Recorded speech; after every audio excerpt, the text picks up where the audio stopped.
This is a completely raccoon-proof and squirrel-proof bird feeder.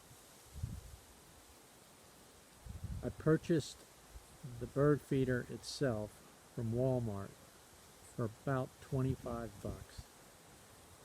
And then I used a 4-inch waste PVC pipe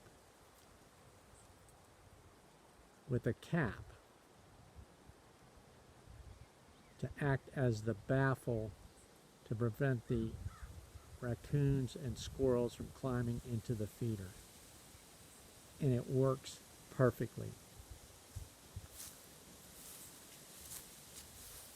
As a matter of fact,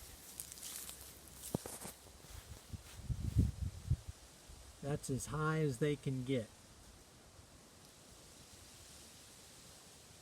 That dirt mark right there is as high as the raccoons can get. I've had this up now for about 2 weeks. They try to defeat it every night, and I've been successful